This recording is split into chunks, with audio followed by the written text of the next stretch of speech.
हाथरस कांड पर सियासत लगातार जारी है। इस मामले में योगी सरकार विपक्षी पार्टियों के निशाने पर है।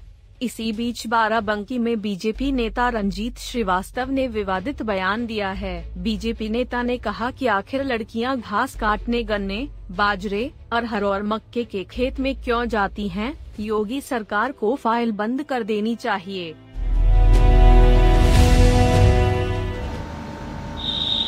देखिए, मैं चुप इसलिए हूँ, आज हमारी सरकार है और मैं गर्व के साथ कह सकता हूँ कि मैं उस भारतीय जनता पार्टी का सदस्य हूँ जिसमें चरित्र और नैतिकता का मापदंड सबसे ऊंचा है। इसलिए मैंने खामोशी बेहतर समझी। हमारे पार्टी के नेता भी संभवतः यही कुछ सोच रहे होंगे, किंतु अब आपने एक सवाल कर दिया है, इसलिए मैं अगर इसका उत्तर नहीं दूंगा तो मैं समझता हूं कि मैं अपने साथ ही नहीं, मैं अपने पूरे समाज के साथ अन्याय करूंगा। आज के दैनिक जागरण के प्रथम पृष्ठ पर एक खबर छपी है कि 8 दिनों के बाद दुष्कर्म का पता चलता है। मैं बड़े दुख के साथ इस बात को कहना चाहूंगा कि जिस तरह से घटनाक्रम हुआ बदला और एक कांग्रेस के नेता के आने के बाद जिस तरह से बयान बदले, ये एक सोची समझी साजिश है। लेकिन फिर भी मैं इस पर न जाकर के मैं एक मूल बात पर आना चाहता हूं, और जो सवाल हर आदमी के दिल में कुरेद रहा होगा, जबान खुल रही हो या न खुल रही हो।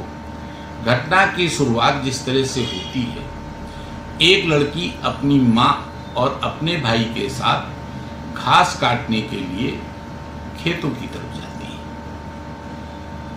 हम भी फार्मर हैं, घास काटने निकलती हैं, औरतें जाती हैं, लड़के जाते हैं, लड़कियां जाती हैं। लेकिन मैंने आज तक जो देखा है, हम भी अपने फार्म की तरफ देखे हैं कि जाती हैं जहां पर घास होती है वहां पर सब बैठ जाती हैं, घास काट लेती हैं, अपना बोझ बांधती हैं, चली जाती हैं। लेकिन इस प्रकरण में जो कुछ हो रहा है, आप इसको जरा सा गौर करिएगा और पूरा देश इस बात पर गौर करे और हर जांच एजेंसी गौर करे कि आज जब बाजरे की फसल कटाई हो रही है, उसकी सूखा खेत है, तो बाजरे के खेत में कौन सी घास थी जिसको काटने ये लड़की माँ भाई को छोड़कर चली गई? कौन सी घास थी? तो बहुत बड़ा सवाल है, बहुत बड़ा सवाल है गांव देहात के अंदर। इन लड़कियों को जब अकेले में घास काटनी होती है तो इनको गन्ने का खेत मिलता है, मक्के का खेत मिलता है, अरहर का खेत मिलता है, बाजरे का खेत मिलता है, और कहीं इनको घास ही नहीं मिलती। ये एक बहुत बड़ा सवाल है। मैं नहीं कह रहा हूं, मैं संदीप के नाम के लड़के को मैं क्लीन चिट नहीं दे रहा हूं, क्योंकि उसके साथ तो इसका एफआईआर, वहां की जो सूचनाएं आ रही हैं, वीडियो आ रहे हैं, इसका तो 3 साल पहले का एफआईआर था उस लड़के के साथ में। मारपीट भी उसके 3 दिन पहले हुई, समाचार पत्र बता रहे हैं उसके साथ 3 दिन पहले मारपीट भी हुई थी। हो सकता है मारपीट की घटना हुई हो सकता है इसके गले की हड्डी टूटी हो सकता है इसकी जबान भी दांतों के तले कट करके गई हो, मरी भी है, हत्या का मुकदमा लगना चाहिए। उस लड़के को लड़की के साथ मारपीट करने की सजा मिलनी चाहिए। लेकिन इसके अतिरिक्त जितनी बातें हैं,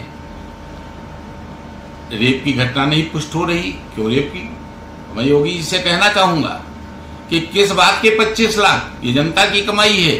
किस बात के लिए मकान, किस बात के लिए उसे तमाम सुविधाएं क्यों दिया जा रहा है?